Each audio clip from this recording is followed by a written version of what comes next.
नमस्कार दोस्तों, आप सभी का स्टडी 91 के इस ऑनलाइन प्लेटफॉर्म पर मैं अमित आप सभी का हार्दिक स्वागत करता हूं। दोस्त, आज की क्लास में हम सभी जो पढ़ने वाले हैं वह समस्या समाधान पर और साथ ही साथ आकलन और मूल्यांकन पर बात करेंगे। तो समस्या समाधान जिसे हम जानते हैं प्रॉब्लम सॉल्विंग, और साथ ही साथ बात करें आकलन और मूल्यांकन जिसे असेसमेंट एंड इवेल्युएशन पर चर्चा करेंगे दोस्त। और आप सभी की पेपर में अगर बात की जाए सीटेट का, चाहे फर्स्ट पेपर हो या सीटेट का जो आप सेकेंड पेपर की तैयारी करते हैं, तो दोनों में यहाँ से क्वेश्चन एक और यहाँ से दो क्वेश्चन, कम से कम 3 क्वेश्चन हमेशा से पूछे गए हैं। और अच्छे से इसे ध्यानपूर्वक देखना है, समझना है कि क्वेश्चन कैसे आपके पेपर में आए हुए हैं और आने की संभावनाएं कैसी रहेंगी। हर चीज़ों को हम विस्तृत नॉलेज देने की कोशिश करेंगे और कॉन्सेप्ट समझाने की कोशिश करेंगे दोस्त। तो सभी बच्चे एक बार सेशन को शेयर करते हुए क्लास को लाइक कर देंगे। बेहतर तरीके से सीखेंगे और बेहतर करने की कोशिश हम सभी का जारी है और करेंगे दोस्त, ऐसा जरूर होगा। तो चलेंगे हम सभी कुछ प्रश्नों के माध्यम से, हर प्रश्नों को सीखेंगे, समझेंगे और पढ़ेंगे। हर प्रश्न को ध्यानपूर्वक आपको देखना है, हर प्रश्न का आंसर भी देखना है और देखते हुए देते हुए आगे बढ़ेंगे। तो पहला प्रश्न आप सभी की स्क्रीन पर, इसे देखेंगे और बताने का प्रयास करेंगे। करा कि एक शिक्षक होने के नाते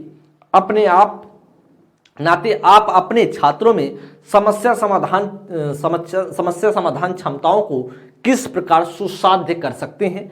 करा अपने विद्यार्थियों में डर की भावना पैदा करके, या फिर करा समस्याओं के हल हेतु अटल तरीके के इस्तेमाल को बढ़ावा देकर, फिर करा समरूपों के इस्तेमाल को बढ़ावा देकर, या कर निष्क्रिय रटंत पद्धतियों के इस्तेमाल को बढ़ावा देकर। तो दोस्त करा कि आपका क्या इसमें से राइट आंसर बनेगा। बेहतरीन प्रश्न है। तो करा कि शिक्षक होने के नाते आप किस प्रकार से सुसाध्य कर सकते हैं। तो कहा अपने विद्यार्थियों में डर की भावना पैदा करके। दोस्त, आप जानते हैं किसी बच्चे में डर की भावना हमें पैदा नहीं करना। अगर डर की भावना आप पैदा करेंगे तो बच्चा क्या सीख पाएगा? समस्या समाधान करता अच्छा बन पाएगा? नहीं हो सकता है। भैया, हमें समस्या समाधान करता बनाने के लिए बच्चे को उसी के अनुरूप, उसी के समरूप की जो किसी प्रॉब्लम को हम बच्चे के सामने रखेंगे और बच्चा अगर कर लेगा तो कहीं ना कहीं फिर से अगर अकेले में फंसता है तो उसको प्रॉब्लम को सॉल्व कर पाएगा। तो करा कि डर का भावना करेंगे तो बच्चा कभी प्रॉब्लम को सॉल्व कर ही नहीं सकता है, गलत हो। समस्याओं के हल हेतु अटल तरीके। तो करा कि अटल तरीके का मतलब करा एक फिक्स वेज में बात कर रहा है, एक फिक्स मेथड में बात कर रहा है। तो दोस्त, एक फिक्स मेथड भी नहीं होगा। करा समरूपों के इस्तेमाल को बढ़ावा देकर, एकदम सही है। इस्तेमाल को बढ़ावा देंगे तो बच्चा एक समस्या समाधान बेहतर बन पाएगा। और हमारा जो राइट आंसर बनेगा वह फर्स्ट का क्या बनेगा दोस्त? वह फर्स्ट का आपका सी ऑप्शन बन जाएगा। क्या बनेगा? फर्स्ट का सी ऑप्शन आपका राइट आंसर बनेगा। अच्छा, डी में कह रहा है कि निष्क्रिय रटन पद्धतियों के इस्तेमाल को बढ़ावा देकर। तो निष्क्रिय पद्धति की जब आप बात करते हैं ना, तो अपने आप में क्या है? निष्क्रियता अपने आप में नेगेटिव पॉइंट है और इसलिए गलत हो जाएगा दोस्त। तो राइट आंसर फर्स्ट का C is the right option. Next प्रश्न आगे चलते हैं हम सभी सेकंड नंबर के लिए। निम्नलिखित में से कौन सी तकनीक छात्रों की समस्या समाधान कौशलों के विकास हेतु तो प्रभावशाली नहीं है? कौन सा इसमें इफेक्टिव नहीं है, ऐसा आपसे प्रश्न पूछ रहा है। मुद्दों पर चर्चा को सुसाध्य करना और छात्रों को चर्चा में भाग लेने के लिए प्रोत्साहित करना। समस्या को हल करने के लिए छात्रों को विचार मंथन एवं विचार उत्पन्न करने के लिए प्रोत्साहित करना। समस्या का समाधान खोजने के लिए छात्रों को विविध प्रकार के शिक्षण सामग्री प्रदान करना। हर समस्या के लिए एक ही जैसी पूर्व निर्धारित चरण दर चरण प्रक्रिया के इस्तेमाल पर बल देना। तो दोस्त, बताएंगे आप सभी सेकेंड नंबर के प्रश्न को ध्यानपूर्वक देखते हुए। प्रश्न आपके सामने है और बताने का प्रयास करेंगे क्या आपका राइट आंसर बन सकता है, इसमें से करेक्ट ऑप्शन बन सकता है। तो दोस्तों, जो इसमें से बनेगा कौन सा प्रभावी नहीं है, इसका मतलब कहीं ना कहीं निगेटिव हमें ढूंढना है। तो करा कि मुद्दों और पर चर्चा को सुधार करना और छात्रों की चर्चा पे भाग देने के लिए प्रोत्साहित करना, या तो आपका पॉजिटिव है, प्रोत्साहित करना है, एकदम सही है। समस्या के हल करने के लिए छात्रों के मंथन विचार उत्पन्न करने के लिए प्रोत्साहित करना, यह भी पॉजिटिव है, यह भी सही है, लेकिन हमें निगेटिव ढूंढना है। समस्या का समाधान खोजने के लिए छात्रों को विविध प्रकार के शिक्षण सामग्री को प्रदान करना, एकदम बात सही है। करा कि समस्या के हल के लिए एक ही जैसी चरण दर जैसी पूर्व निर्धारित चरण दर प्रक्रिया के इस्तेमाल को बढ़ देना।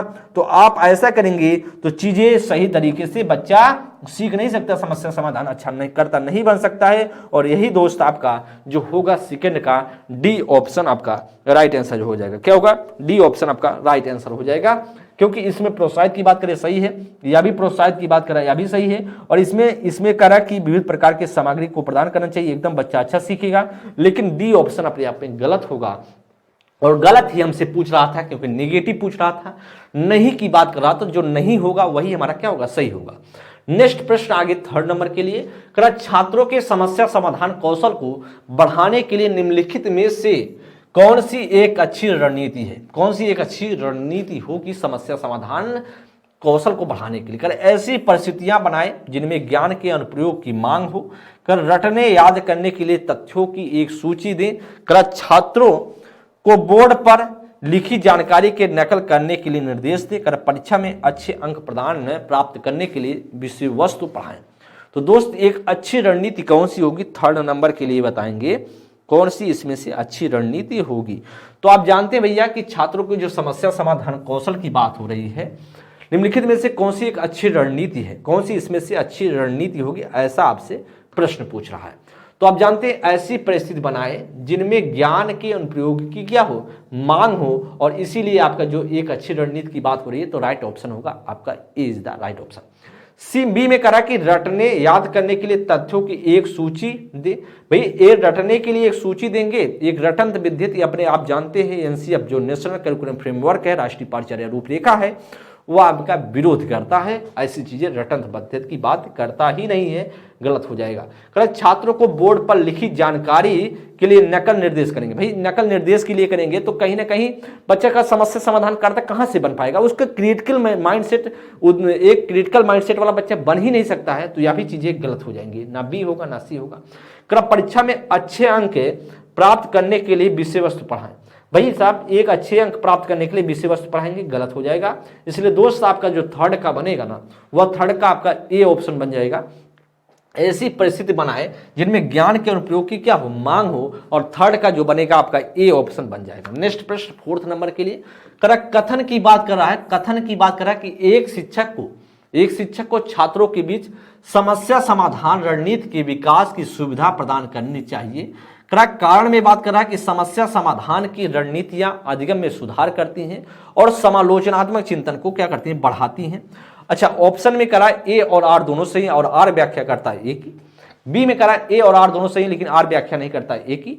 या फिर करा कि ए सही है लेकिन आर गलत है और ए और आर दोनों गलत है। क्वेश्चन को पढ़े।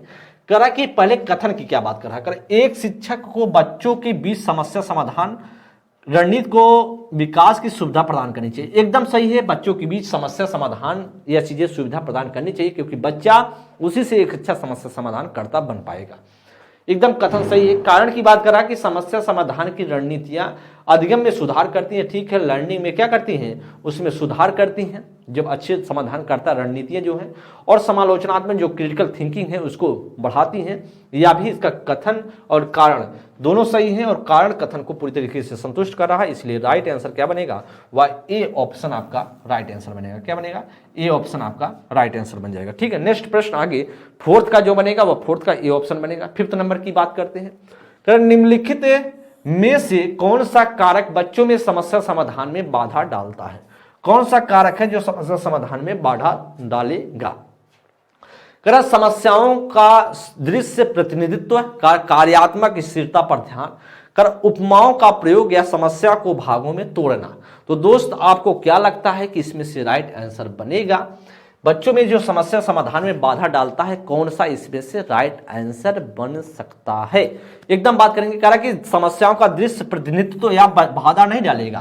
भाई बाधा क्यों डालेगा, समस्याओं का दृश्य प्रतिनिधित्व करेंगे तो बाधा नहीं डालेगा। ये तो बात सही है, आपका ए ऑप्शन तो सही है क्योंकि हमें क्या ढूंढना था, कौन सा बाधा डालेगा, कौन सा इसमें से निगेटिव है। कार्यात्मक स्थिरता पर ध्यान देना, और यही चीजें आपका राइट होगा क्योंकि बी ऑप्शन पूरी तरीके से करेक्ट ऑप्शन है। क्या होगा, बी ऑप्शन राइट होगा। उपमाओं का प्रयोग करना, ठीक है, उपमाओं का प्रयोग करेंगे समस्या समाधान करता अच्छा बन पाएगा क्योंकि उसी के अनुरूप हम उपमा देंगे, उसी के एग्जाम्पल देंगे, उसी के पैरेलल में, तो चीजें अच्छी होंगी। कह समस्याओं को भागों में तोड़ना एकदम सही है, लेकिन राइट आंसर जो बनेगा वह 5th का बी ऑप्शन बन जाएगा। तो इसलिए जो आपका बनेगा 5th का B option is the right answer. क्या दोस्त, 5th का बी ऑप्शन आपका राइट आंसर बनेगा। नेक्स्ट प्रश्न पर आगे चलते हैं, 6 नंबर की बात करें। निम्नलिखित में से कौन सा कारक विद्यार्थियों की समस्या समाधान प्रक्रिया में बाधा डालेगा। कौन सा समस्या समाधान प्रक्रिया में बाधा डालेगा, ऐसा आपसे प्रश्न है। अच्छा, ए ऑप्शन में बात कर रहा है कि चयनित समाधान के परिणामों की आशंका, लक्ष्यों के परिभाषित करना और समस्या का प्रस्तुतिकरण, संभावित समाधानों की खोज, सामग्री के पारंपरिक उपयोग पर स्थिरता। क्या आपको लगता है कि इसमें से आपका 6 नंबर में राइट आंसर बन सकता है? कौन सा इसमें बाधा डालने वाला है? 6 नंबर में दोस्त बताएंगे क्या आपको लगता है कि इसमें से राइट आंसर बन सकता है। कह रहा कि भाई साहब चयनित समाधानों के परिणाम की आशंका। देखिए, कोई चयनित समाधान आप खोजे हैं, उसके परिणाम की आशंका की बात तो सही है। परिणाम की आशंका तो या तो सही होना चाहिए, क्योंकि या तो समस्या समाधान का एक भाग होगा। भाई हम क्या जो हमने चयनित समाधान खोजा है, क्या वह रिजल्ट मूल्यांकन करने पर सही रिजल्ट देगा कि नहीं देगा, इसकी आशंका तो लगी रहेगी। एकदम सही है भाई। और बाधा डालेगा, इसका मतलब कहीं ना कहीं निगेटिव ढूंढना था हमें। लक्ष्यों को परिभाषित करना और समस्या का प्रस्तुतिकरण करना। भाई लक्ष्य हमारा क्या है, किस पर हम वर्क करना है, किस पर समस्या का समाधान कैसे, मतलब जो हमारा लक्ष्य है समस्या का निराकरण करना ना, तो हमारा लक्ष्य होगा। क्योंकि जो समस्या का प्रस्तुतिकरण की समस्या वाकई में है क्या, यह भी समस्या समाधान का भाग होगा। संभावित समाधानों की खोज, हमारी समाधान कैसे हम कर सकते हैं, संभावित समाधान कैसे हो सकता है, इस पर हम भी फोकस करेंगे। लेकिन सामग्री के पारंपरिक उपयोग पर स्थिरता, तो आप जानते हैं पारंपरिक उपयोग पर स्थिरता की बात आपका निगेटिव है, और निगेटिव ही क्या होगी, पॉजिटिव होगा। आपका डी ऑप्शन आपका राइट आंसर होगा। क्या होगा? डी ऑप्शन आपका पूरी तरीके से राइट आंसर बन जाएगा।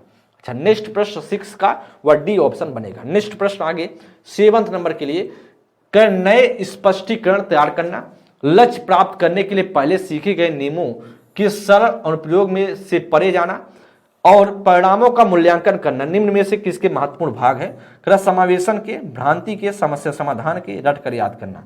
दोस्त इसमें से बताएंगे क्या आपका राइट आंसर बन सकता है। बेहतरीन प्रश्न है। और नए स्पष्टीकरण तैयार करना और लक्ष्य प्राप्त करने के लिए पहले सीखे गए नियमों को सरल उपयोग पर परे जाना। इसका मतलब कहीं ना कहीं सारे के सारे किसका भाग है, वह समस्या समाधान का भाग है। और राइट आंसर क्या बनेगा इसमें से? C option.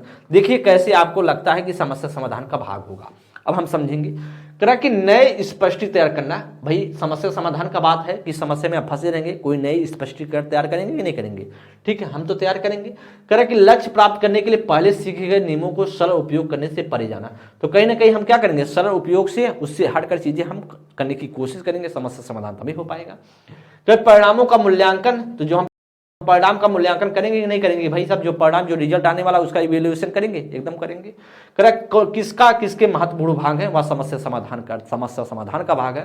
तो राइट आंसर क्या होगा? 7 का सी ऑप्शन आपका राइट आंसर बनेगा।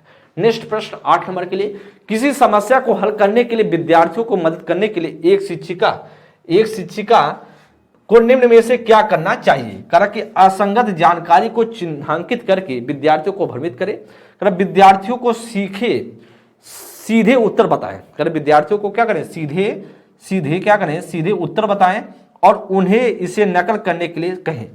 ऐसे संकेत जो प्रासंगिक स्कीमा संरचना को सक्रिय करे, जानकारी को वियोजित खंडों में विभाजित करें। तो दोस्त आपको क्या लगता है कि 8 नंबर में आपका राइट आंसर बन सकता है? 8 नंबर का, किसी समस्या समाधान को हल करने के लिए विद्यार्थियों की मदद करने के लिए एक शिक्षिका को निम्न में से क्या करना चाहिए एक शिक्षिका को?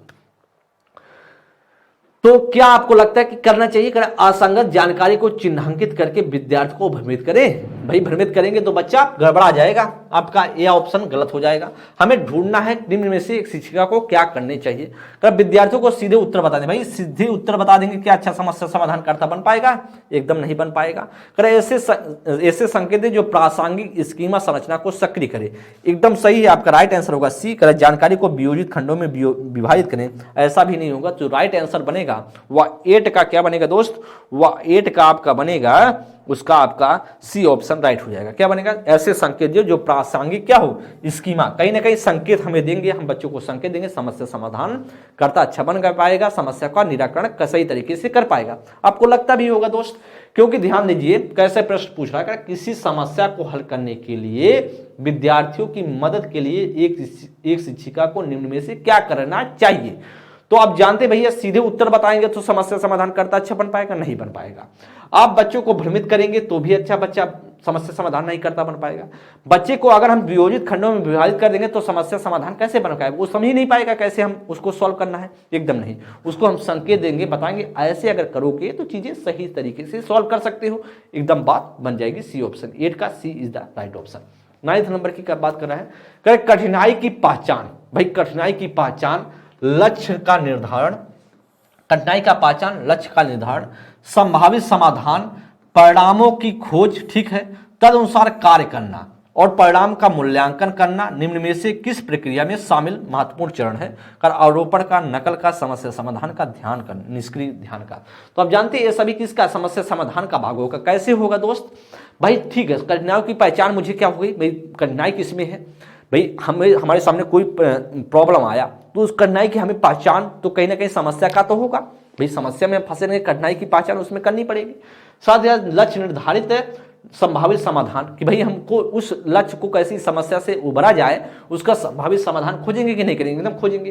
परिणामों की खोज, परिणाम उसका रिजल्ट की खोज करेंगे, साथ ही साथ उसके उस पर कार्य करेंगे और परिणामों का मूल्यांकन भी करेंगे। भाई मूल्यांकन, परिणाम क्या रिजल्ट आया इसका भी मूल्यांकन करेंगे। और इस सभी जो प्रक्रिया है, जो शामिल भाग है, ये सभी किसका है, समस्या समाधान का भाग है। और इसीलिए दोस्त बनेगा हमारा सी ऑप्शन पूरी तरीके से राइट हो जाएगा। क्या हो जाएगा, वह 9th का जो बनेगा वह सी ऑप्शन आपका राइट ऑप्शन बन जाएगा। C option is the right answer. Next प्रश्न 10 नंबर के लिए, समस्या समाधान कौशल को किस प्रकार बढ़ाया जा सकता है। समस्या समाधान कौशल को किस प्रकार बढ़ाया जा सकता है। उपकरणों, सामग्रियों के परंपरागत इस्तेमाल पर ध्यान देकर के, समस्याओं को मानक प्रारूपों को प्रस्तुत करके, समाधान के वैकल्पिक तरीकों को मान करके, यंत्रवत याद करके। तो आपको क्या लगता है कि समस्या समाधान कौशल को किस प्रकार हम बढ़ा सकते हैं, क्या इसमें से आपको लगता है कि राइट आंसर बनना चाहिए। कहा कि दोस्त आप जानते हैं, कहा कि उपकरणों, सामग्रियों के परंपरागत इस्तेमाल पर ध्यान करें। भाई हम समस्या समाधान कौशल को अगर बढ़ाएंगे, क्या चीजें जो परंपरागत चीजें आ रही हैं, जो परंपरा पे चली आ रही हैं, जो ट्रेडिशनल चीजें हैं, जो परंपरा पे चीजें आ रही हैं, उसका इस्तेमाल पर ध्यान देंगे तो क्या अच्छे तरीके से समस्या समाधान कर सकते हैं, नहीं कर सकते। भाई जो रूढ़िगत बातें हैं उस पर हम नहीं, कुछ यूनिक करेंगे, कुछ अलग करेंगे तो समस्या को समाधान करता अच्छा बन पाएंगे। समस्या को मानक प्रारूपों को प्रस्तुत करना, तो आप जानते हैं मानक प्रारूप अपने आप में क्या है, गलत है। समाधानों के वैकल्पिक तरीकों का मान करके, ठीक है, हम समाधान जो होंगे उसका अलग अलग वैकल्पिक, भाई साहब इससे भी सॉल्व कर सकते हैं। भाई कोई समस्या आपके सामने आई, उसका समाधान अलग अलग तरीके से हम खोजेंगे कि भाई इसका, इस समाधान को, अगर इस समाधान का, इस समस्या का हम प्रयोग, ये जो हमारे सामने समस्या आई है, समाधान हम अलग अलग तरीके से इस्तेमाल करेंगे। भाई यह समाधान लगाएं तो क्या रिजल्ट आएगा, यह समाधान लगाएं तो क्या रिजल्ट आएगा, यह समाधान लगाएं तो कहीं ना कहीं वैकल्पिक की बात हो रही है, एकदम बात बनेगा। और राइट आंसर हमारा सी ऑप्शन करेक्ट हो जाएगा। यंत्रवत याद करना, यंत्रवत याद करना अपने आप में निगेटिव है, गलत हो जाएगा ना। तो राइट आंसर 10 का जो बनेगा वह 10 का दोस्त आपका 10 का जो बन जाएगा वह C option is the right answer. C option is the right answer बन जाएगा, ठीक है, सी ऑप्शन आपका राइट आंसर। नेक्स्ट प्रश्न आगे 11 नंबर की बात, बच्चों को प्रभावशाली समस्या समाधान कर्ता बनाने के लिए जरूरी है कि उन्हें निम्न में से किस प्रकार के मौके मुहैया कराए जाए। केवल पाठ्य पुस्तक में दिए गए प्रारूप के अनुसार प्रयोग करने को कहकर स्वतंत्र सोच द्वारा संप्रत्य की खोज करके, जब आवश्यक हो तब अतिरिक्त ट्यूशन लेकर, या केवल दृश्य श्रव्य सामग्री एवं स्मार्ट बोर्ड द्वारा सीखना। तो क्या आपको लगता है कि इसमें से राइट आंसर बनना चाहिए दोस्त। प्रश्न संख्या 11 की बात कर लेते हैं। बच्चों को प्रभावशाली समस्या समाधानकर्ता बनाने के लिए उन्हें निम्न में से किस प्रकार के मुहैया देंगे, मतलब मौके मुहैया कराएंगे। तो केवल पाठ्य पुस्तक में दिए गए जो प्रारूप हैं उसका प्रयोग करने के लिए कहेंगे। भाई जो पाठ्य पुस्तक में दे दी गई हैं उसी को इस्तेमाल करेंगे, उसी प्रारूप को इस्तेमाल करके आप क्या करके कहेंगे, एकदम नहीं करेंगे और चीजें आप बिगड़ जाएंगी, आपका गलत हो जाएगा। केवल पाठ्य पुस्तक के आधार पर नहीं हो सकता, नेगेटिव पॉइंट है। उसको और भी तरीके से स्वतंत्र सोच पर हम स्वतंत्र सोच पर क्या कर देंगे, संप्रति की खोज करने को देंगे, उस कॉन्सेप्ट को की खोज करने के लिए उसे देंगे बच्चे को। एकदम बात सही है, इंडिपेंडेंट जो थिंकिंग पर जोर देंगे, बच्चे को स्वतंत्र सोच पर ध्यान देंगे। और राइट आंसर जो बनेगा वह बी ऑप्शन बन जाएगा। करेक्ट, जब आवश्यक हो तो अतिरिक्त ट्यूशन, तो ट्यूशन अपने आप में क्या है, गलत है। यह आपका आपका आरटी विरोध करता है, एकदम सही है। केवल दृश्य और श्रव्य सामग्री, यह भी दोस्त गलत है। और समस्या समाधान करता अगर सही तरीके से बनाना है बच्चे को, तो हम मौके मुहैया कराएंगे, बच्चे को ज़्यादा से ज़्यादा चीज़ें देंगे कि भैया देखो आप सीखो समझो, अगर आपको आगे निकलना है तो राइट आंसर क्या बनेगा? वह बी ऑप्शन आपका राइट आंसर बन जाएगा, 11 का बी ऑप्शन। नेक्स्ट प्रश्न आगे 12 नंबर के लिए, रीना कक्षा में दी गई किसी भी समस्या को सुलझाने के लिए अलग अलग तरकीबों से सोचती है, या किस निम्न में से किसका प्रतीक है? मानसिक क्षति का, कम परिज्ञानता बोधगम्यता का, अभिसारी सोच का, अपसारी सोच का। तो आप जानते हैं भैया कि ये तो आपके दिमाग में होगा ही कि जब रीना कई तरीके से समस्या समाधान कर रही, तरकीबों का इस्तेमाल कर रही, सोच रही कि कई तरीकों से हम क्या करें, उसका समाधान कर ले जाएं, अलग अलग तरकीबों का इस तरीके से सोचने का प्रयास करती है, सुलझाने की कोशिश कर रही है, तो निम्न में से किसका प्रतीक होगा? तो वह हो जाएगा आपका भैया अपसारी सोच का। अपसारी सोच का मतलब होता है कि डाइवर्जेंट थिंकिंग की बात हो रही है, और राइट आंसर आपका क्या होगा? वह डी ऑप्शन होगा। अच्छा, एक तरीके से करती तो अभिसारी होता, तो आपका कन्वर्जेंट होता, लेकिन आपका डाइवर्जेंट तब होगा, अपसारी सोच तब होगा जो कई तरीकों से उसे तरकीबों से सोचने का प्रयास कर रही है। तो मैंने आपको बताया है, जब आप एक तरीकों का इस्तेमाल ना करके कई तरीकों से समस्या का समाधान करें तो अपसारी सोच या सृजनात्मक वाला बात बोला जाता है, और इसीलिए दोस्त आपका 12 का जो बनेगा वह डी ऑप्शन बन जाएगा। 13 नंबर के लिए, निम्नलिखित में से कौन सी योजनाएं समस्या समाधान के लिए प्रभावशाली है? कलन विधि, अन्वेषण, बिना बोध के प्रयत्न त्रुटि दोहराव, बिना बोध के प्रयत्न दोहराव। तो दोस्त करा कि फर्स्ट और फोर्थ, फर्स्ट और थर्ड, सेकंड थर्ड और फोर्थ। तो क्या आपको लगता है कि इसमें क्या आपको राइट आंसर होगा? तो आप जानते भैया कि समस्या समाधान के लिए प्रभावशाली कौन सा होगा? वह प्रभावशाली होगा फर्स्ट और सेकंड। क्यों होगा? कलन विधि इस्तेमाल करेंगे और अन्वेषण इस्तेमाल करेंगे। बिना बोध बिना समझ का हम कोई तीव्र दोहराव करना प्रयास नहीं करेंगे। भाई दोहराव आप करते रहो ना, आपके कॉन्सेप्ट क्लियर नहीं है तो आपका क्या मतलब रह जाएगा? आपको प्रैक्टिस करने से कोई मतलब नहीं है। इसलिए जो बनेगा वह दोस्त आपका बनेगा, वह इसमें से बनेगा फर्स्ट और सेकंड बनेगा। और फर्स्ट सेकंड किस में है? वह फर्स्ट सेकंड है, बी ऑप्शन में राइट आंसर बनेगा, वह B option is the right answer. 13 का बी ऑप्शन राइट हो जाएगा। नेक्स्ट प्रश्न संख्या 14 है, किसी समस्या के समाधान तक पहुंचने के लिए मिलती जुलती समस्याओं को उद्धृत करना क्या कहलाएगा? अनुरूपता, निगमन परीक्षण, स्मृति सहायक विधियां, साधन साक्ष्य विश्लेषण। तो दोस्त प्रश्न संख्या 14 में क्या आपको लगता है कि राइट आंसर बनना चाहिए? प्रश्न संख्या 14 में किसी समस्या समाधान तक पहुंचने के लिए मिलती जुलती समस्याओं को उद्धृत करना क्या कहलाएगा? वह मिलती जुलती समस्या को उद्धृत करना कहलाता है आपका अनुरूपता कहलाता है, जिसे बोलते हैं अनुरूपता। आपका ए ऑप्शन बन जाएगा। क्या बनेगा? वह ए ऑप्शन आपका राइट आंसर बोल। मिलती जुलती समस्याओं को उद्धृत करना अनुरूपता कहलाता है, तो राइट आंसर बनेगा वह A is the right option. Next प्रश्न आज की बात करें, समस्या समाधान का लास्ट प्रश्न होगा। इसके बाद हम सभी बात करेंगे आगे हम सभी जो बात करेंगे वह नेक्स्ट चैप्टर होगा। चलते हैं अभिकथन की बात करेंगे। अभिकथन में कह रहा कि अहमद प्रभावशाली समस्या समाधानकर्ता को समुन्नत करने के लिए अपनी कक्षा के बच्चों को समानांतर रूप से सोचने को कहता है। ठीक है, समानांतर रूप से सोचने को कहता है। कारण में कह रहा कि बच्चे सार्थक तरीके से सोचते हैं जब अध्यापक उन्हें मौके देते हैं कि वे पहले से जो जानते हैं उससे संबंध बनाए। सही विकल्प की बात कर रहा है, ए और आर दोनों सही हैं, ए और आर दोनों सही हैं, और आर व्याख्या आर सही व्याख्या करता एक ही। कर ए और आर दोनों सही हैं लेकिन आर व्याख्या नहीं करता एक ही। कर ए सही है लेकिन आर गलत है, ए और आर दोनों गलत हैं। दोस्तों प्रश्न संख्या 15 के लिए बताएंगे क्या आपको लगता है कि इसमें से राइट आंसर बनना चाहिए। बेहतरीन प्रश्न है और इसके लिए बताएंगे क्या आपको लगता है कि राइट आंसर बन जाना चाहिए। दोस्तों आप जानते हैं कि अहमद प्रभावशाली मतलब इफेक्टिव जो समस्या समाधान को समुन्नत करने के लिए क्या करने के लिए? समुन्नत करने के लिए, तो कहीं ना कहीं समुन्नत करने के लिए अपनी कक्षा के बच्चों को समानांतर सोचने के लिए कहता है। ठीक है, बच्चे समानांतर सोचने के लिए कह सकता है कि भाई सब एक तरीके से सोचो, कह सकता है। कह रहा कि बच्चे सार्थक तरीके से सोचते हैं। आप जानते हैं एकदम बच्चे सार्थक तरीके से सीखते हैं। ठीक है, और जब बच्चे उन्हें मौके दिया जाता है तो वे पहले से जो जानते हैं उसे समझ बनाए, ठीक है। जो पूर्व ज्ञान पहले से जानते हैं, जो पूर्व ज्ञान है नए ज्ञान से जोड़ ले। इसका मतलब कहीं ना कहीं वह कारण सही है और कथन भी पूरी तरीके से सही है, इसलिए कारण कथन को पूरी तरीके से संतुष्ट कर रहा है। राइट ऑप्शन क्या बनेगा हमारा, ए ऑप्शन आपका राइट आंसर बनेगा। अच्छा दोस्त, अच्छा नेक्स्ट प्रश्न आप सभी के सामने अब मूल्यांकन और आकलन का पार्ट आने वाला है। असेसमेंट और इवेल्युएशन, जिसे आकलन मूल्यांकन की बात करेंगे, 15 प्रश्न उसके होंगे। आपको अच्छे तरीके से पढ़ना है और इस 15 प्रश्नों के माध्यम से समस्या समाधान को आपने अच्छे से देखा, समझा, परखा होगा कि कैसे क्वेश्चन पूछे जाते हैं। अब हम 15 प्रश्नों के माध्यम से इस चैप्टर को भी समझने की कोशिश करेंगे। तो पहला प्रश्न ऐसा, इसका मतलब है 16वां प्रश्न होगा, करा कि सतत एवं समग्र मूल्यांकन का प्राथमिक उद्देश्य है। सतत एवं समग्र मूल्यांकन का प्राथमिक उद्देश्य क्या है?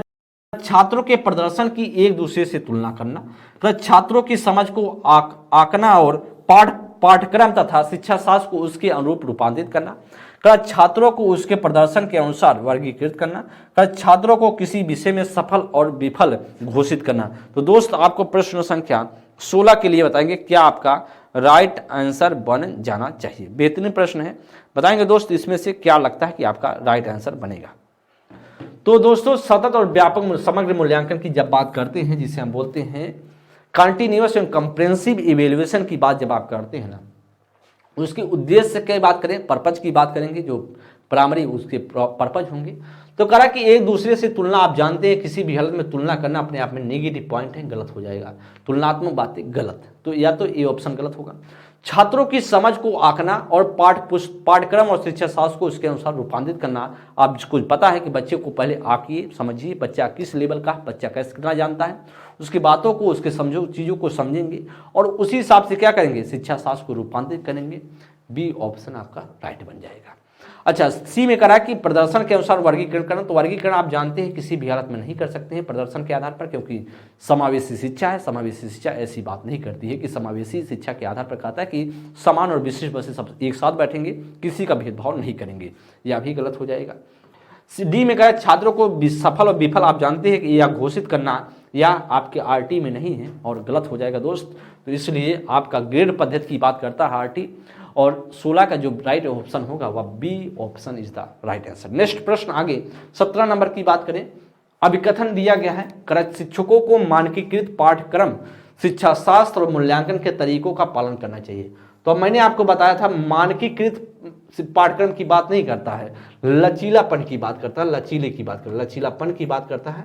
लचीलापन होना चाहिए, या तो बात ठीक है, गलत हो जाएगा, कथन अपने आप में गलत है। शैक्षिक प्रणालियों को बच्चों के बीच व्यक्तिगत मतभेदों के नज़रअंदाज करना चाहिए। तो आप जानते हैं व्यक्तिगत विभिन्नताएं जो बच्चे में पाई जाती हैं उससे हम नज़रअंदाज नहीं करेंगे। अगर नज़रअंदाज करेंगे तो क्या हो जाएंगी, तो व्यक्तिगत भिन्नता का हम हनन कर जाएंगे, और इसलिए आपका कारण भी क्या है, गलत है। जब कारण और कथन दोनों गलत है, इसका मतलब क्या बनेगा, इसका मतलब दोस्त वह बनने वाला आपका प्रश्न संख्या डी ऑप्शन आपका राइट आंसर होगा। D is the right option. A और आर दोनों क्या हैं, दोनों गलत हैं, तो राइट आंसर क्या बनेगा, वह डी ऑप्शन आपका करेक्ट बनेगा। नेक्स्ट प्रश्न 18 नंबर की बात करा, सीखने के आकलन के बजाय सीखने के लिए आकलन पर ध्यान केंद्रित करना सुनिश्चित करने के लिए इसमें क्या शामिल है, महत्वपूर्ण बताएं। स्व मूल्यांकन, सहकर्मी मूल्यांकन, गुणात्मक प्रतिक्रिया, मात्रात्मक मापदंडों के आधार पर छात्रों के बीच तुलना। तो दोस्तों जो आपकी बात हो रही है इसमें ऑप्शन देखेंगे, करा कि फर्स्ट में करा कि थर्ड और फोर्थ, बी में करा फर्स्ट सेकंड थर्ड, और सी में करा सेकंड थर्ड और फोर्थ, डी में करा सेकंड थर्ड और फोर्थ। तो दोस्तों आपको देखना है कि जो सीखने के आकलन के बजाय सीखने की आकलन, मतलब सीखने का आकलन कब होता है, बाद में होता है। तो सीखने का आकलन कब होता है, वह बाद में होता है। जब आप सिखा देते हैं उसके बाद में आकलन किया जाए तो बाद में होता है। अच्छा, करा कि सीखने के आकलन पर ध्यान देना चाहिए, मतलब सीखने के आकलन कब होता है, सीखने के लिए आकलन पूर्व में होता है, जब आप सिखाए नहीं होते उसके पहले बच्चे का आकलन कर लें तो सीखने के आकलन, सीखने के लिए आकलन बोला जाता है। तो जानते हैं आप स्व मूल्यांकन एकदम सही है, होना चाहिए। स्व मूल्यांकन की चीजें क्या होगी, स्व मूल्यांकन से आपको पता चल पाता है कि आप में कितनी क्षमताएं हैं। स्व मूल्यांकन एकदम बात। सहकर्मी मूल्यांकन यह एकदम सही है, सहकर्मी मूल्यांकन भी होना चाहिए। और साथ ही साथ कह रहा है कि गुणात्मक प्रतिक्रिया एकदम होनी चाहिए, लेकिन यहाँ पर तुलनात्मक बात हो रही है। कहाँ पर, फोर्थ में करा मात्रात्मक मापदंडों के आधार पर छात्रों के बीच तुलना। तो तुलना जैसे आप में गलत होगा तो फर्स्ट सेकंड थर्ड, तो फर्स्ट सेकंड थर्ड किस में बन रहा है, वह फर्स्ट सेकंड थर्ड बन रहा है आपका बी ऑप्शन में बन रहा है। केस में बना है, बी ऑप्शन में आपने बन रहा है, B option is the right answer. ठीक है, आपका बी ऑप्शन बन रहा है। ठीक है, तो 18 का बी ऑप्शन आपका राइट आंसर बन जाएगा। ठीक है, नेक्स्ट प्रश्न पर आगे चलते हैं हम सभी। आगे नेक्स्ट प्रश्न देखेंगे, अच्छे से समझिए। करेक्ट, कथन भी बात कर रहा है। कथन में कह रहा है एक कक्षा में मूल्यांकन के लिए शिक्षकों को विविध विधियों का इस्तेमाल करना चाहिए। ठीक है, हम मूल्यांकन कर रहे हो, इवेल्युएशन कर रहे हो, तो कई विधियों का इस्तेमाल करना चाहिए। आप जानते हैं जब आप बच्चे का मूल्यांकन कर रहे हो तो कई विधियों का इस्तेमाल करना चाहिए, एकदम सही है। कारण में कहा कि एक कक्षा में बच्चे की सफलता और असफलता को केवल पेपर पेंसिल की सहायता से हम सही तरीके से पूर्ण रूप से निर्धारित नहीं कर सकते। यह भी सही है भाई, हम किसी बच्चे का मूल्यांकन हम इस आधार पर नहीं कर सकते कि भाई लिखित हम कोई चीज़ दे दें और बच्चा रिटन में एग्जाम कराएं और बच्चे को हम बताएं कि भाई बहुत अच्छा परफॉर्मेंस किया है, इस आधार पर नहीं हो सकता। क्योंकि वह तो लिख सकता है, समझ सकता है, लेकिन मौखिक उसके अभिव्यक्ति सही तरीके से ना हो तो क्या वह बच्चा अच्छा होगा? नहीं होगा। तो हम कई तरीके से इस्तेमाल करेंगे बच्चे का उसके मूल्यांकन को करने के लिए, बच्चे के भीतर जो भी नॉलेज है जानने के लिए। क्योंकि जानते हैं आप, मूल्यांकन तीनों पक्ष का होना चाहिए, सिर्फ ज्ञानात्मक पक्ष का नहीं। ज्ञानात्मक, भावात्मक, मनोगत्यात्मक तीनों पक्षों का विकास अगर बच्चे में हो रहा तो अच्छा मूल्यांकन है। इसलिए दोस्त आपका कारण तो सही है, कारण गलत है। कारण भी क्यों गलत है? कारण कि पूर्ण रूप से निर्धारित नहीं किया जा सकता है, एकदम सही है। यह भी सही है, कारण भी सही है और कथन भी सही है। करेक्ट, अच्छा मूल्यांकन के विविध तरीकों का इस्तेमाल करना चाहिए, यह भी कथन सही है। कारण में कहा कि पेपर पेंसिल की सहायता से सिर्फ पूरी तरीके से नहीं हो सकता है, पूर्ण रूप से निर्धारित नहीं हो सकता। इसका मतलब कहीं ना कहीं आपका जो राइट आंसर बनेगा वह ए ऑप्शन बन जाएगा। क्या बनेगा दोस्त? वह ए ऑप्शन बन जाएगा। दोनों को दोनों, कारण भी सही है, कथन भी सही है और कारण कथन को पूरी तरीके से संतुष्ट भी कर रहा है। अच्छा, आगे हम नेक्स्ट प्रश्न पर चल देते हैं। करा 20 नंबर के लिए करा गत्यात्मक मूल्यांकन क्या समझने में मदद करता है? जो गत्यात्मक मूल्यांकन का डायनेमिक जो असेसमेंट होता है वह क्या होता है? डायनेमिक असेसमेंट की बात करते हैं। करा बच्चे के बौद्धिक स्तर गलत, करा समकक्षियों की तुलना में छात्रों को संबंधित पद, तो यह भी अपने तुलना अपने आप में गलत है, तुलना के लिए नहीं होता है। करें बच्चे की विशिष्ट अधिगम आवश्यकताएं एकदम उसी के लिए की जाती हैं कि बच्चे में क्या विशिष्ट अधिगम क्षमताएं हैं, उसके लिए एकदम आवश्यकताओं के लिए की जाती हैं। करें किसी बच्चा सामान्य विद्यालय में पढ़ने के लायक नहीं है, इसके लिए कही जाती है एकदम भैया नहीं है, इसके लिए बच्चा लायक और नालायक की बात नहीं होता है गत्यात्मक मूल्यांकन में। और गत्यात्मक मूल्यांकन यह बताता है बच्चे में विशिष्ट आवश्यकताओं की क्या जरूरत है और इसके लिए की जाती है। तो 20 का जो बनेगा वह सी ऑप्शन आपका राइट आंसर बनेगा। अच्छा, नेक्स्ट प्रश्न 21 नंबर की बात कर, परीक्षा में कम अंक पाने वाले विद्यार्थियों को क्या चीजें करनी चाहिए? कर विशिष्ट विद्यालयों में भेज देना चाहिए। तो आप जानते हैं किसी बच्चे को विशिष्ट विद्यालय में नहीं भेजना है। अगर कम अंक पा गया तो इसका मतलब थोड़ी ना तो किसी हम विद्यालय में विशिष्ट विद्यालय में भेजेंगे, नहीं। करा कि केवल व्यवसायिक, तो आप जानिए कि भाई साहब वह बच्चा अगर कम अंक पाया तो सिर्फ हम व्यवसायिक शिक्षा देंगे, यह भी नहीं हो सकता। करा दंड देना तो अपने आप में क्या आरटी का हनन हो जाएगा। करा किसी उसकी व्यक्तिगत आवश्यकताओं के अनुसार सहायता देनी चाहिए कि भाई साहब उसमें आप में क्या दिक्कतें हैं, बच्चे में जो कमियां हैं उसको कर्मियों को जानने के बाद उसी हिसाब से निराकरण, उसी हिसाब से उपचार करने की कोशिश कीजिए। निदान जानिए, निदान करने के बाद पहले तो उसके बारे में कमियों को जानेंगे जिसे हम निदान कहते हैं, इसके बाद उपचार करेंगे, फिर उपचार करके बच्चों को सुधार देंगे। और कम अंक पाने वाले विद्यार्थियों का इसी प्रकार से इस्तेमाल करेंगे, उसकी व्यक्तिगत जो आवश्यकताओं को जानेंगे और उसी हिसाब से निराकरण करने की कोशिश करेंगे। तो 21 का डी ऑप्शन होगा। 22 नंबर की बात करते हैं, कथन की बात किया जाए, शिक्षकों को बच्चों का आकलन करने के लिए विभिन्न प्रकार की आकलन तकनीक और विधियों का इस्तेमाल करना चाहिए। तो आप जानते हैं भाई साहब, अगर कोई शिक्षक है, बच्चों को आकलन करना है, असेसमेंट करनी है, तो विभिन्न तरीके का इस्तेमाल करना चाहिए। सही है, आप जानते हैं सिर्फ एक ही पैटर्न नहीं है कि आप कोई ऐसा फार्मूला लगा करके बच्चे के पूरे नॉलेज को चेक कर लेंगे, बच्चे के पूरे व्यक्तित्व, बच्चे के तीनों पक्षों का आकलन कर लेंगे। कोई ऐसा तरीका है ही नहीं, कि कोई ऐसा तरीका बनाया ही नहीं गया कि एक कुछ इस्तेमाल करिए और सारी चीज़ें बच्चे के तीनों पक्षों का विकास आप समझ जाएं, ऐसा कुछ है ही नहीं दोस्त। इसलिए कहा कि विभिन्न प्रकार की आकलन तकनीक और विधियों का प्रयोग करना चाहिए, सही है। अच्छा, तर्क में कहा कोई भी मूल्यांकन तकनीक बच्चों के प्रगति और विकास के क्षेत्रों के बारे में जानकारी प्रदान करने में सक्षम नहीं है। कोई ऐसी तकनीक नहीं बनाई गई जो बच्चे के तीनों पक्षों का एक ही बार में वह तीनों पक्षों का बच्चे का आकलन करके या मूल्यांकन करके चीजें बता दे। ऐसी कोई भी तकनीक का अभी तक खोज नहीं हो पाया है। तो दोस्त आपका जो कथन है वह तर्क है, जो कथन है वह तर्क को पूरी तरीके से संतुष्ट भी कर रहा है। कथन पूरी तरीके से राइट भी है और तर्क भी पूरी तरीके से राइट है, इसलिए दोस्त आपका जो राइट बनेगा वो आपका बनेगा ए ऑप्शन बन जाएगा। क्या बनेगा? ए ऑप्शन आपका राइट आंसर। नेक्स्ट प्रश्न पर आगे 23 नंबर की चर्चा। करें निम्नलिखित में से कौन सी स्थिति सीखने के लिए आकलन को नहीं दर्शाती है? सीखने की आकलन की बात करें तो मैंने आपको बताया था, जब पूर्व में हम बच्चे का आकलन कर लेते हैं तो उसे बोला जाता है सीखने के लिए आकलन। जब बच्चे के पूर्व में पहले ही बताए बच्चे को सिखाए ना, उसके पहले हम आकलन कर लेते हैं तो उसे क्या बोला जाता है? उसे सीखने का आकलन बोला जाता है। कौन सा इसमें से नहीं दर्शाता है? छात्र सक्रिय रूप से सोचते हैं कि वे कहाँ हैं, वे कहाँ जा रहे हैं और कैसे पहुंचेंगे। ठीक है, शिक्षक सीखने की सुसाधित करने के लिए रचनात्मक मूल्यांकन प्रतिक्रिया देते हैं। ठीक है, प्रदर्शन बढ़ाने के लिए छात्रों के बीच लगातार तुलना की जाती है। रचनात्मक मूल्यांकन के कई तरीके जैसे सहकर्मी और स्व मूल्यांकन का उपयोग किया जाता है।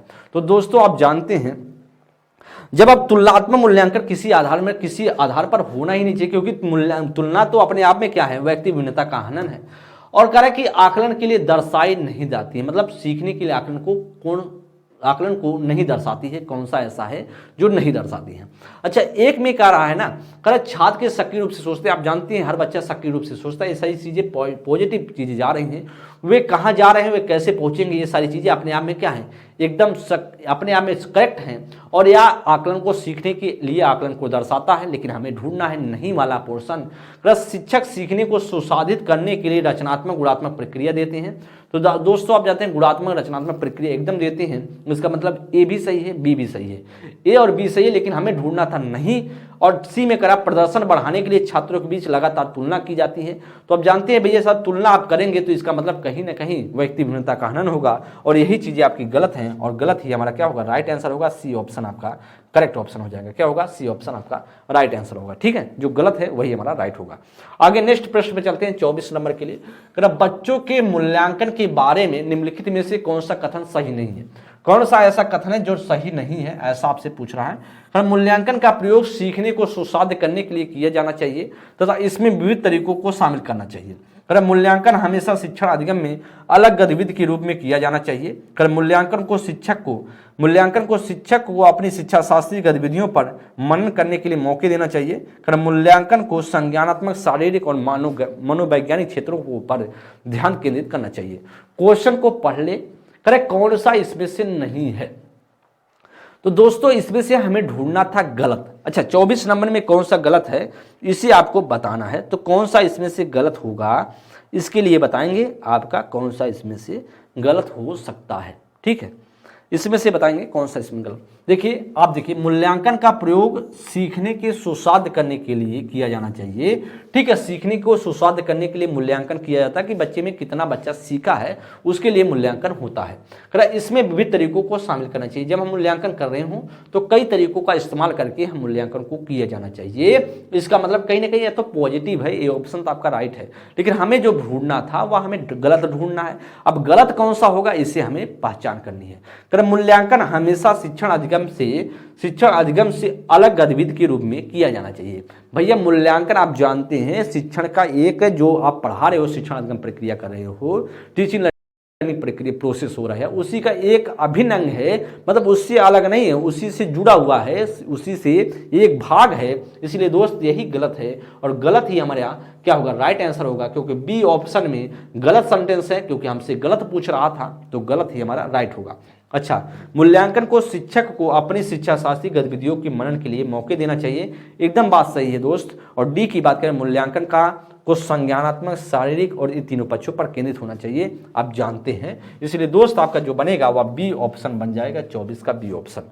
नेक्स्ट प्रश्न 25 नंबर के लिए, सीखने के आकलन की बात करेंगे तो बाद में होता सीखने के आकलन। भाई सिखा दे उसके बाद आप आकलन करते हो, असेसमेंट करते हो, तो उसे सीखने का आकलन बोला जाता है। बच्चे को हम सिखा दें, इसके बाद आकलन करें, कहीं घुमा के ले जाएं, बच्चों को पर्यटन पर ले जाएं, कहीं घुमा के भ्रमण पर ले जाएं, उसके बाद भ्रमण पर आने के बाद बच्चे से पूछे क्या सीखा आपने, तो बच्चा बताए तो सीखने का आकलन होगा। ठीक, तो करा कि वजह सीखने के लिए आकलन, मतलब सिखाने से पहले चीजें जानकारी ले लें करेक्ट उसे आकलन सुनिश्चित करने के लिए शिक्षक को क्या करना चाहिए। करेक्ट शिक्षार्थियों को केवल संज्ञानात्मक क्षमताओं पर ध्यान केंद्रित करनी चाहिए। भाई मूल्यांकन अगर आपके सिर्फ संज्ञानात्मक पक्ष कॉग्निटिव डेवलपमेंट पर सिर्फ संज्ञानात्मक जो क्षमताएं हैं केवल उस पर हम कॉग्निटिव जो बात करें एबिलिटी पर हम सिर्फ फोकस नहीं करेंगे, उसकी क्षमताओं पर एबिलिटी जो हैं कौन से कॉग्निटिव जो एबिलिटीज हैं उस पर सिर्फ हम फोकस नहीं करेंगे दोस्त। अगर उस पर सिर्फ फोकस करेंगे तो दो पक्ष तो अधूरा रह जाएंगे, एक भावात्मक एक मनोगत्यात्मक, तो आपका तो या तो बात गलत हो जाएगी। अच्छा, शिक्षण अधिगम की दैनिक प्रक्रिया में आकलन को शामिल करें, एकदम सही है, या तो सही हो गया भाई जो शिक्षण अधिगम की दैनिक प्रक्रिया है उसमें हम आकलन को शामिल करेंगे। भाई आपके बच्चों को पढ़ाते चले सिखाते चले, जहां पर दिक्कतें हो रही है उसको सुधारते चले, इसके लिए मूल्यांकन होता है। प्लस सीधे निर्देश की विधि के द्वारा शिक्षण को करें, अपने आप में क्या होगा गलत होगा, सी ऑप्शन। डी में भी करा प्रतिस्पर्धा कंपटीशन अपने आप में क्या निगेटिव है, कंपटीशन की भावना को बढ़ावा देने के लिए बच्चों के बीच तुलना पर जोर दें, या तो अपने आप में निगेटिव हो जाएगा और गलत हो जाएगा दोस्त। तो किसी बच्चे का तुलना नहीं करना है, साथ ही साथ कंपटीशन को बढ़ाना नहीं है, इसलिए दोस्तों जो आपका 25 का बी ऑप्शन राइट होगा। नेक्स्ट प्रश्न 26 नंबर के लिए करा कि एक बाल केंद्रित कक्षा में मूल्यांकन कैसा होना चाहिए। भाई जो चाइल्ड सेंटर्ड क्लासरूम है मूल्यांकन वहां पर कैसा हो। करा कुछ सामयिक परीक्षाओं द्वारा किया जाता है, कर लिखित वस्तुनिष्ठ परीक्षाओं द्वारा किया जाता है, कर बिल्कुल नहीं किया जाता है, कुछ सीखने की प्रक्रिया का अभिन्न अंग माना जाता है। मैंने आपको बताया जो चाइल्ड सेंटर्ड क्लासरूम होता है ना उसमें जो मूल्यांकन है इवेल्युएशन है जो आपका असेसमेंट है जो आकलन है वह माना जाता है कि आपका जो सीखने सिखाने की प्रक्रिया है जो टीचिंग लर्निंग प्रोसेस हो रही है सीखने सिखाने की प्रक्रिया हो रही है उसका एक अभिन्न अंग है, उसका एक भाग है, क्योंकि आप पढ़ाते चलते हो सिखाते चलते हो और सुधारते चलते हो। इसलिए दोस्तों आपका जो राइट आंसर बनेगा वह डी ऑप्शन बनेगा। क्यों ए ऑप्शन इसलिए नहीं बनेगा क्योंकि करा कि सिर्फ परीक्षाओं द्वारा किया जाता है मूल्यांकन, भाई परीक्षाओं के द्वारा नहीं होता है, पढ़ा दो इसके बाद परीक्षा लेकर के मूल्यांकन कर दो उसमें सुधार ना करो, ऐसी बात नहीं होती है। मूल्यांकन का मतलब है कि बच्चे को आप समझाते चलो पढ़ाते चलो, जहां पर दिक्कतें हो रही वो एक तो समग्र एक सतत होता है मूल्यांकन, एक व्यापक मूल्यांकन होता है। तो सिर्फ आप सतत या सिर्फ व्यापक पर जोर नहीं दे सकते हो, दोनों पर आप जोर दोगे। इसलिए दोस्त या तो परीक्षाओं के माध्यम से सिर्फ नहीं हो सकता है। करा कि लिखित वस्तुनिष्ठ परीक्षाओं द्वारा की जाती है मूल्यांकन, भाई या तो की जाती है लेकिन आप उसमें बच्चे में सुधारेंगे, मूल्यांकन करने के बाद बच्चे को सुधारते चलेंगे। अगर बिल्कुल नहीं किया जाता है एकदम मूल्यांकन तो होना चाहिए, क्योंकि मूल्यांकन से ही पता चल पाएगा कितना आप में सुधार हुआ, कितना आप बातें समझे हैं, कितना आपको स्पष्ट रूप से चीजें समझ में आ रही हैं। मूल्यांकन से ही चीजें आपको पता चलती हैं। सीखने की प्रक्रिया का एक अभिन्न अंग माना जाता है, एकदम सही है, मूल्यांकन एक अभिन्न अंग माना जाता है और राइट आंसर बनेगा आपका 26 का डी ऑप्शन।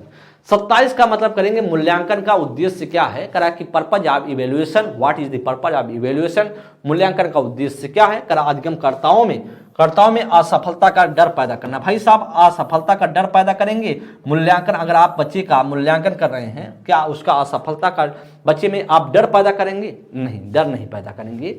इसका मतलब कहीं ना कहीं या तो अपने आप में गलत होगा। कब प्रदर्शन के लिए बच्चों को शर्मिंदा, भाई बच्चा अगर प्रदर्शन सही तरीके से नहीं कर पा रहा तो आप शर्मिंदा करेंगे, बच्चे का मजाक उड़ाएंगे? नहीं, ऐसा मजाक भी नहीं उड़ाएंगे। इसका मतलब कहीं ना कहीं ए ऑप्शन बी ऑप्शन अपने आप में हट गया। अधिगमकर्ताओं के प्रदर्शन की एक दूसरे से तुलना करना, भाई जो बच्चा स्टूडेंट है उसका एक दूसरे का तुलना करेंगे? नहीं, ऐसा भी नहीं करेंगे। अधिगमकर्ताओं को सीखने की जो प्रक्रिया है मदद करने की तरीके खोजना, एकदम बात आपकी राइट हो जाएगी। भाई हम किस रूप में बच्चे का मदद कर सकते हैं, किस तरीके से बच्चे का हेल्प कर सकते हैं, मूल्यांकन का उद्देश्य यह होता है। और राइट आंसर जो हमारा बनेगा वह डी ऑप्शन आपका राइट आंसर बनेगा। ठीक, नेक्स्ट प्रश्न 28 नंबर के लिए, बच्चों का मूल्यांकन किस लिए होता है। करेक्ट, केवल व्यक्तिगत विद्यार्थियों के मूल्यांकन के लिए सबूत प्रदान करने के लिए किया जाता है। भाई केवल सबूत, ऐसा कुछ मूल्यांकन नहीं होता कि सबूत प्रदान करने के लिए, गलत होगा। का उद्देश्य बच्चों की तुलना करके तद अनुसार नामांकित करना होना होता है। भाई हम तुलना करके नामांकित करेंगे, भाई आपने कितना अच्छा स्कोर किया, इसके लिए मूल्यांकन होता है? नहीं, हम तुलना करके बच्चे को नामांकित करने के लिए नहीं करते हैं, या तो समावेशी शिक्षा का हनन हो जाएगा, क्योंकि तुलना अपने आप में व्यक्ति भिन्नता का हनन होगा, और साथ ही साथ जब नामांकित करेंगे तो वह आपका समावेशी शिक्षा का हनन होगा, गलत होगा। निष्पक्ष पेपर पेंसिल द्वारा केवल साल के अंत में, तो सिर्फ मूल्यांकन इसलिए नहीं होता कि जब साल के अंत में परीक्षा ले लें उसमें बच्चे में सुधार ही ना करें, इसलिए मूल्यांकन नहीं होता। मैंने आपको बताया उसी का एक अंग होता है। गतिक होना चाहिए, एक मूल्यांकन क्या होना चाहिए, गतिक होना चाहिए, क्या होना चाहिए, डायनेमिक होना चाहिए। साथ ही साथ उन कौशलों की पहचान करने के लिए बच्चे में मौजूद हैं जो सीखने के कौशल की उसमें क्षमता है। एकदम बात हमारी क्या बन जाएगी, वह 28 का जो बन गया वह डी ऑप्शन आपका राइट आंसर बन गया। डी ऑप्शन 28 का राइट ऑप्शन बनेगा। नेक्स्ट प्रश्न आगे 29 नंबर की बात। बच्चों के सीखने का आकलन, बच्चों के सीखने का आकलन करने के लिए एक शिक्षिका को किन तरीकों को इस्तेमाल करना चाहिए। भाई शिक्षिका को किन रूपों में इस्तेमाल करना चाहिए, क्लास में की गई अंतःक्रिया, एकदम बात सही है। बच्चों में अंतःक्रिया के माध्यम से, परियोजना के माध्यम से सही है, प्रोजेक्ट के माध्यम से, पोर्टफोलियो के माध्यम से। आप जानते हैं पोर्टफोलियो बच्चे का रिकॉर्ड होता है, बच्चे ने कितना सीखा उसके रिकॉर्ड के लिए की जाती है। और आपकी बात करें आत्म आकलन की बात करें, स्व आकलन की बात, इससे भी मूल्यांकन किया जाना चाहिए। इसका मतलब कहीं ना फर्स्ट, सेकंड, थर्ड और फोर्थ चारों के चारों राइट है, और जो राइट आंसर बनेगा वो 29 का आपका बनेगा फर्स्ट, सेकंड, थर्ड और फोर्थ। सी ऑप्शन आपका राइट आंसर हो जाएगा। क्या बनेगा, सी ऑप्शन। इसमें आपका क्लास में अंतःक्रिया की बात, तरीकों का इस्तेमाल करना चाहिए आकलन के लिए, बच्चे कितना अंतःक्रिया कर पा रहा है, कितना सीख पा रहा है, कितना समझ पा रहा है प्रोजेक्ट के माध्यम से, ये सारी चीजें होनी चाहिए। 29 का डी सी ऑप्शन बन जाएगा। लास्ट का आज का अंतिम प्रश्न होगा 30 नंबर प्रश्न आपकी स्क्रीन पर। क्वेश्चन को दोस्त देखेंगे, मूल्यांकन के बारे में निम्नलिखित में से कौन सा कथन सही नहीं है। भाई साहब कौन सा इसमें से मूल्यांकन के बारे में सही नहीं है, यही आपको बताना है। सीखने के लिए मूल्यांकन सीखने सिखाने की प्रक्रिया के पहले, दौरान व बाद होता है। इसका मतलब कहीं ना कहीं आपको मैंने बताया सीखने के लिए आकलन भी होता है, सीखने का आकलन भी होता है, सीखने के रूप में भी आकलन होता है। इसका मतलब बाद प्रोसेस कहीं ना बीच में भी और लास्ट में भी और फर्स्ट में भी मूल्यांकन किया जाता है। ठीक है, सीखने के लिए मूल्यांकन रचनात्मक मूल्यांकन पर केंद्रित होना चाहिए, यह भी सही है। मैंने आपको बताया है जो मूल्यांकन हो वह कैसा हो, फॉर्मेटिव मूल्यांकन हो, एक रचनात्मक मूल्यांकन हो, एकदम जो फॉर्मेटिव असेसमेंट या बोल सकते हैं इवेल्युएशन होना चाहिए, और असेसमेंट ऐसा होना चाहिए। ठीक, मतलब मूल्यांकन की प्रक्रिया गतिक होनी चाहिए। दो मैंने अभी आपको बताया कि गतिक होनी चाहिए, डायनेमिक होनी चाहिए मूल्यांकन का। लेकिन कह रहा कि मूल्यांकन में मानकीकृत उपकरणों की बात, और मैंने आपको बताया मानकीकृत उपकरणों का इस्तेमाल नहीं करना है, लचीलापन उपकरणों का, कैसे लचीले उपकरणों का इस्तेमाल किया जाना है। और इसीलिए एक सेंटेंस गलत है, जो गलत है तो हमारा राइट होगा, क्योंकि हमसे क्या पूछ रहा था, गलत तो गलत ही हमारा क्या होगा, राइट होगा। और डी ऑप्शन अपने आप में पूरी तरीके से राइट हो जाएगा दोस्त। इस तरीके से आपने देखा कि आप सभी के सामने आकलन मूल्यांकन और साथ ही साथ समस्या समाधान जैसे चैप्टर पर हम सभी ने अच्छे से कॉन्सेप्ट समझने की कोशिश की है और समझने का प्रयास किया है दोस्तों। और इसी तरीके से पेपर में कहीं ना कहीं आपके एग्जाम में चीजें पूछी जाती हैं, समझते हुए आगे बढ़ेंगे, सीखते हुए आगे बढ़ेंगे। आगे हम नेक्स्ट क्लास में किसी नेक्स्ट टॉपिक पर आप सभी के सामने बात करने वाले हैं, समझने वाले हैं, चैप्टर को समझेंगे, कैसे क्वेश्चन पूछे जाते हैं। और जैसा भी आपको सेशन लगा हो, एक बार क्लास एंड होने के बाद आप सभी अपने कमेंट बॉक्स में जा करके अपनी राय जरूर देंगे। नेक्स्ट क्लास में मिलते हैं, तब तक के लिए दोस्त बहुत बहुत धन्यवाद। थैंक यू, नमस्कार।